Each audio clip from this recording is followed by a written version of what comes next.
और इस वक्त कोलकाता से गृह मंत्री अमित शाह क्या कह रहे हैं? चौरसिया की दादी को भी नहीं बख्शा गया, उनको भी मारा गया। उनके कहने के हिसाब से जोर जबरदस्ती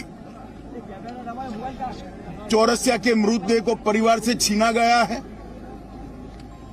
भारतीय जनता पार्टी के कार्यकर्ता अदालत के सामने गए हैं कि इसका वीडियोग्राफी के साथ पैनल पोस्टमार्टम हो और इसकी जांच सीबीआई को सौंपनी चाहिए।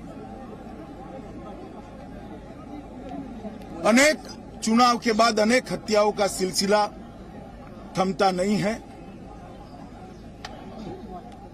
कल 1 साल समाप्त होने के बाद जैसे संदेश दे रहे हैं कि हम रुकने वाले नहीं हैं। भारतीय जनता पार्टी हिंसा की राजनीति में ना विश्वास करती है, ना हिंसा की राजनीति से डरती है। हम कानून की अदालत में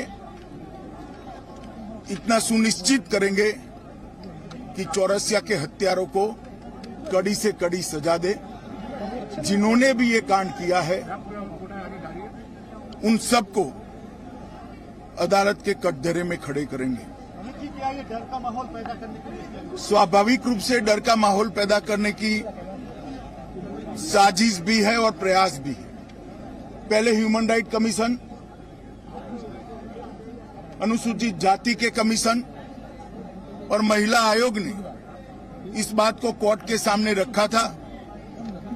शायद 1 साल के कम अंतराल में देश के किसी भी प्रांत में इतने ज्यादा केस सीबीआई को सुपुर्द नहीं किए होंगे जितना बंगाल सरकार से केस लेकर हाईकोर्ट ने सीबीआई को दिया है। यही बताता है कि कोर्ट को यहाँ की कानून और व्यवस्था और पुलिस पर भरोसा नहीं रहा।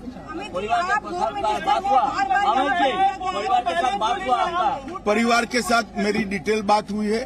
स्वाभाविक रूप से परिवार काफी आहत है। बेटा जाने से भी आहत है और उसके बाद प्रशासन ने उनसे जो व्यवहार किया है, जो अत्याचार किया है, परिवार के लोगों को मारा है, जिन्होंने हत्या की उसको पकड़ना तो दूर रहा, परिवार के लोगों को मारने का काम किया है, उससे बहुत आहत है। भारतीय जनता पार्टी चट्टान की तरह ये परिवार के साथ खड़ी है। लॉ एंड ऑर्डर को लेकर हमेशा सवाल उठता रहा है। आप होम मिनिस्टर को लगता है प्रेसिडेंट को जारी करनी चाहिए कि नहीं?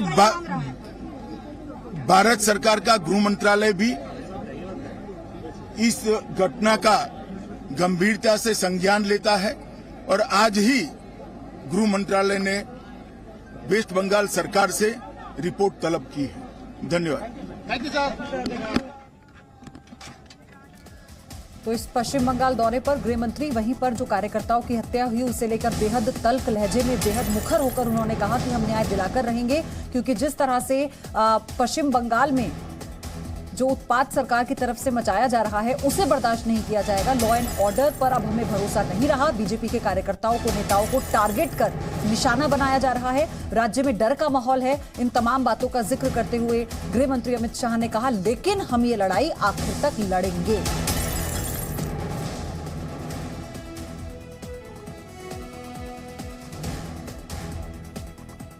Presenting B News app, available on Google Play and App Store. Download it now.